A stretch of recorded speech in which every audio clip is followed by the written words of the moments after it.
Le vent frappe comme un fouet. Une écume blanche se déchire contre les rochers. Et dans ce vacarme, 3 silhouettes avancent, lentes, penchées vers l'avant, minuscules face à l'océan. Elles disparaissent derrière la porte du phare. Un battement de cœur, un souffle et puis plus rien. Pas un cri, pas un pas, seulement le bruit du monde, éternel et indifférent. 26 décembre 1900. Eleanor, une île incapable de garder des hommes. Ce jour-là, un navire approche. L'équipage voit la lanterne éteinte, les rideaux tirés, la table dressée et un seul imperméable, soigneusement accroché. Mais pas un seul gardien. Juste un silence qui respire trop fort. Un vide qui semble dire « Vous arrivez trop tard ». Je suis Gas et ce que tu vas entendre n'est pas une simple disparition. C'est une page froide et immobile dans les archives de la mer. Un mystère sans témoin, une scène figée depuis plus d'un siècle que personne n'a réussi à décoder. L'histoire des 3 gardiens du phare d'Eleanor est devenue un cas d'école. Marine marchande, police écossaise, famille, historiens, météorologues, tous ont tenté d'assembler les pièces et toutes les pièces sont manquantes. Si cette histoire est unique, ce n'est pas parce qu'elle est spectaculaire, c'est parce qu'elle est propre, trop ordonnée pour être une tempête, trop calme pour être un drame accidentel. Là-bas, il n'y a pas de forêt, pas de falaises piégeuses, pas d'animaux sauvages, juste un phare, un grand rocher, la mer, et 3 hommes dont les traces s'arrêtent au seuil. Avant de disparaître, ils avaient des noms, ils avaient des vies. Et il faut les ramener ici, dans ton imaginaire, avant de comprendre l'ampleur du mystère. Thomas Marshall, 28 ans, un solide gaillard, méticuleux, obsédé par les procédures, le type a vérifié 3 fois le loquet d'une porte avant de dormir. Marié, 2 enfants, une écriture nette, presque militaire. Quelques jours avant le drame, il note dans le journal du phare. Tempête violente, Donald pleure. James irritable, Donald calme maintenant. Les enquêteurs retrouveront ces phrases. Elles deviendront un trou noir, parce qu'il n'existe aucune trace d'une tempête ces jours-là. Aucune. Le ciel est clair, la mer normale. Les registres météorologiques l'attestent. Alors pourquoi écrire ça ? Pourquoi mentir dans le journal officiel du phare ? Ou bien, que voulait-il cacher ? James Ducat, 43 ans, l'aîné.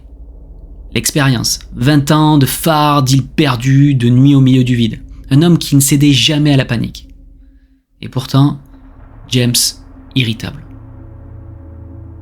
Donald MacArthur, 40 ans, remplaçant.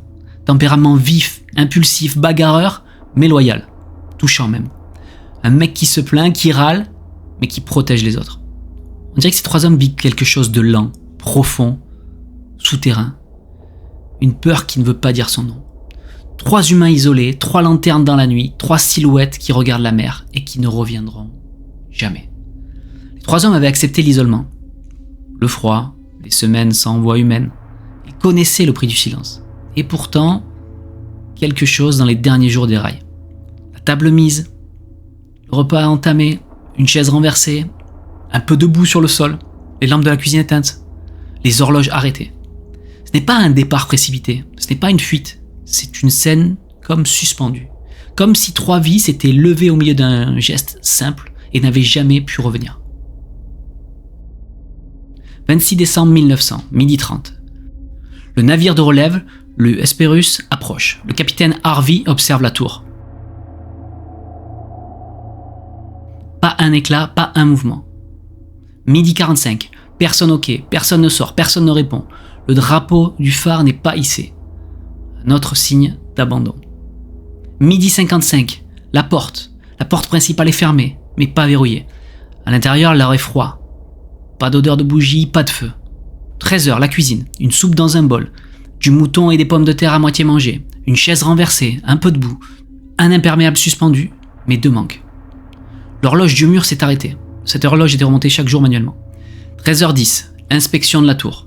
Le mécanisme de la lanterne est intact, mais le réservoir d'huile est presque vide. La lanterne a brûlé jusqu'au bout, puis s'est éteinte d'elle-même. 13h20, les registres dans la salle d'écriture. On retrouve le journal du phare. Les dernières lignes sont dérangeantes. 15 décembre, la tempête est finie, mer calme, God is over all. Et puis plus rien. Problème majeur, les relevés météo officiels montrent un ciel totalement clair du 15 au 26 décembre. Pas de tempête, pas de vent inhabituel. 13h37, l'extérieur. L'équipe descend vers le flanc ouest de l'île. On découvre une caisse de matériel éclatée, des cordes déchirées, un palan arraché, mais tout est sec. Les dégâts datent de plusieurs semaines. 14h10, le scénario officiel.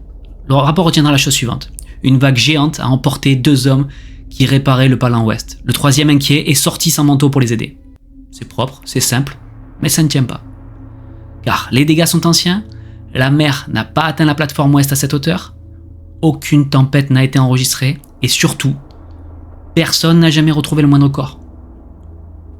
Les enquêteurs repartent. Pas de corps, pas de lutte, pas de sang, juste une absence compacte. Un mur de silence.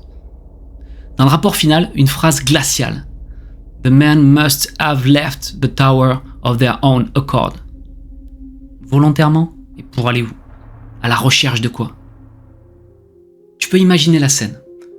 Le vent qui tape, la mer qui siffle, les murs froids du phare, la table mise, le repas à couper en plein milieu d'un geste, le bol encore tiède quelques heures plus tôt.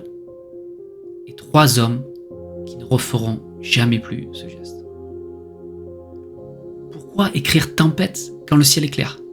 Pourquoi noter que Donald pleure, puis soudain calme? Pourquoi James le rock devient irritable? Et surtout, pourquoi cette dernière ligne, presque murmurée? God is over all. Dieu est au-dessus de tout. Comme une prière, comme un adieu, comme s'ils avaient vu quelque chose que les mots ne peuvent pas contenir.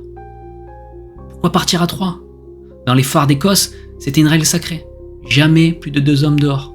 Toujours un à l'intérieur. Toujours. Là, c'est comme une impulsion les avait poussés, tous ensemble, dans le même mouvement, dans la même direction. Quelque chose les a attirés dehors.